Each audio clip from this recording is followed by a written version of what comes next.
దేవుడు మిమ్మల్ని దీవించును గాక. నాన్నగారు చెప్పు ప్రియ కుమారా యోసేపు. నాకు రాత్రి ఒక కల వచ్చింది నాన్నగారు. ఏంటో అది?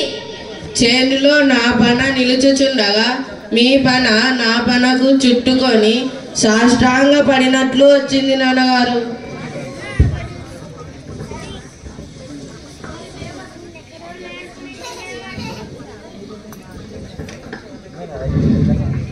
మరి మేమందరము నీకు నమస్కరించాలా? నాన్నగారు ఇంకో కళ కూడా వచ్చింది. అది కూడా చెప్పు నాయన, అందులో ఏముందో. సూర్య చంద్ర నక్షత్రాలు కూడా నాకు సాష్టాంగ నమస్కరిస్తున్నాయి నాన్నగారు. అంటే నీవు కన్నా ఈ కళ నేనును నీ తల్లియు నీ సహోదరులందరూ నీకు సాష్టాంగ పడదమ్మా. నోరు మూసుకో.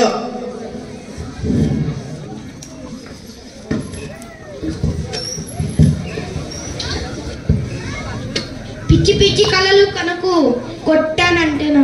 నాన్నగారు యుద్ధాన్ని కొడుతున్నాడు. అబ్బా ఊరుకోండ్రా, ఎప్పుడు గొడవ పడుతూనే ఉంటారు. నాన్నగారండి షెక్కేంలో పచ్చిగా బాగా పెరిగింది.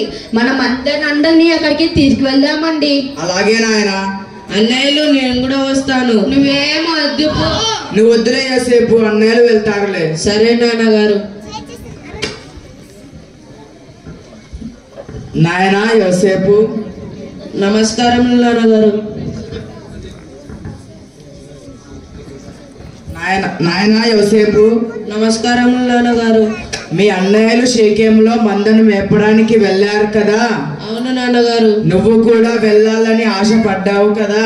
అవును నాన్నగారు. ఇప్పుడు వెళ్ళు. సరే నాన్నగారు. మీరు ఇచ్చిన ఈ రంగుల చొక్కాను వేసుకొని వెళ్తాను నాన్నగారు. అక్కడికి వెళ్ళి మీ అన్నయ్యలు ఎలాగున్నారో మందలు ఎలాగున్నాయో తెలుసుకొని రా. సరే నాన్నగారు. జాగ్రత్తగా వెళ్ళు. దేవుడు నిన్ను దీవించును గాక. నమస్కారం నాన్నగారు.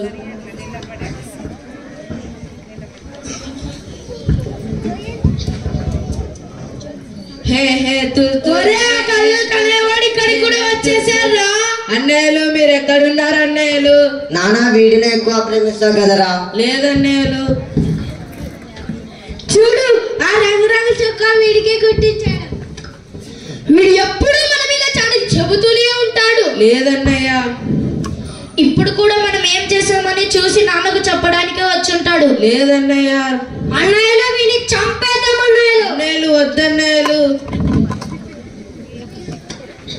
ఊరుకోండి, ఎంతైనా మన రక్త సంబంధి. రక్తం చిందించకుండా గుంతలో పడేస్తే చాలు.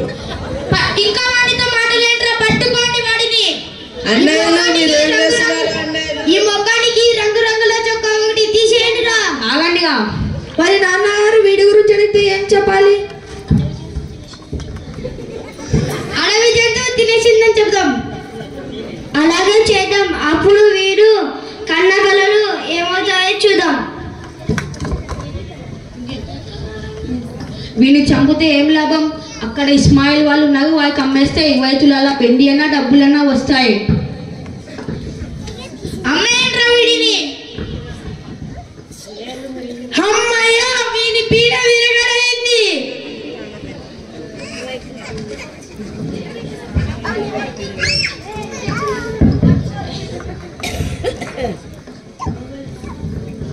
అందరూ క్షేమమేనా?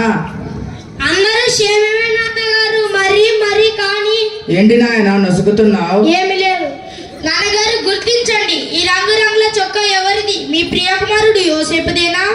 అవును, ఇది నా ప్రియకుమారుడు యోసేపుదే. ఇంతకీ యోసేపు ఎక్కడ? తనని ఒక దుష్ట మృగం తినేసింది. అయ్యో, నా ప్రియకుమారుడు యోసేపుని దుష్టగం తినేసిందా? ఊరుకోండి నాన్నగారు, ఎంతైనా దైవ నిర్ణయం, ఎవరు కాదనలేరు. అవును నాన్నగారు.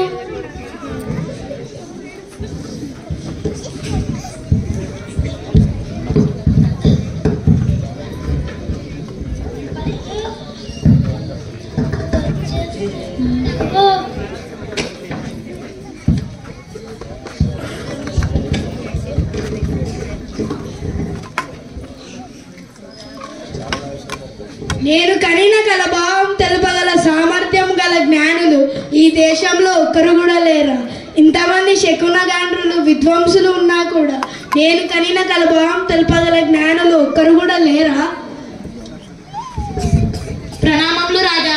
మీరు కలిగిన కలభావము తెలియజేయలేకపోతే చాలా పెద్దగా ఉన్నది ప్రభు. దేవుని ఆత్మ కలిగిన వారు మాత్రము చెప్పగలరు ప్రభు. అలాంటి వారు మన రాజ్యంలో ఎవరు లేరా? ప్రణామములు రాజా. అలాంటి వారు మన రాజ్యంలో ఉన్నారు రాజా. 2 సంవత్సరాల క్రితము నేను చెరసాలలో ఉన్నప్పుడు భక్షకారుడు ఇలాగే కలలు కన్నాము. అతను చెప్పిన విధముగానే జరిగినది ప్రభు. భక్షకారుడు ఉరి తీయబడ్డాడు. నేను తిరిగి మీ వద్ద ఇలా పని చేయుచున్నాను. అతని పేరు యోసేపు. అతన్ని పిలిపించండి.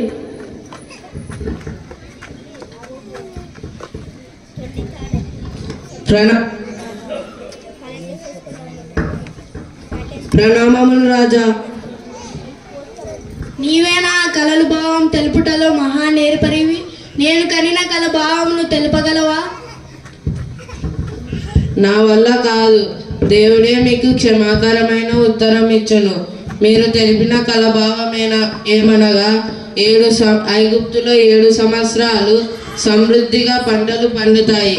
తర్వాత 7 సంవత్సరాలు కరువు మిక్కిలిగా భారంగా ఉండును. మీకు 7 సంవత్సరాలు పండిన పంటలు మీరు జాగ్రత్తగా చూసుకోండి ప్రభు. నిజముగా నీవు దేవుని ఆత్మ కలిగిన మనుష్యుడివే. నీకంటే వివేక జ్ఞానంలో ఈ దేశంలో ఎవరు లేరు. కాబట్టి నేను ఇప్పుడే ఈ దేశమంతటగా అధికారిగా నియమిస్తున్నాను. ధన్యుడను ప్రభు.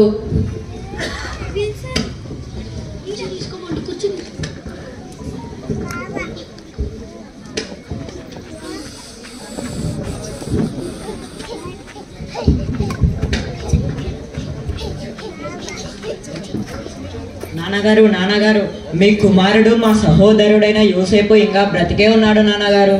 ఏంటి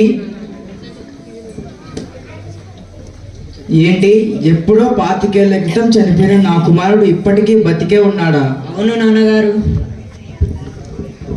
నాన్నగారు, మేము ఈ కరువు కాలంలో ఐగుప్తికి వెళ్ళాం కదా, అక్కడ మాకు యోసేపు కనిపించాడు. నిజమా నాయన?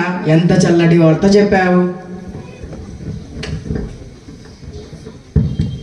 రండి నాన్నగారు, మిమ్మల్ని తీసుకురమ్మన్నారు. నాన్నగారు, నన్ను ఆశీర్వదించండి. నాయనా యోసేపు, నీవు ఇంకా నా కళ్ళ ముందు ఉన్నావు నాయన. చాలు. దేవునికే మహిమ ఘనత యుగ యుగములకు కలుగును గాక. ఆమేన్.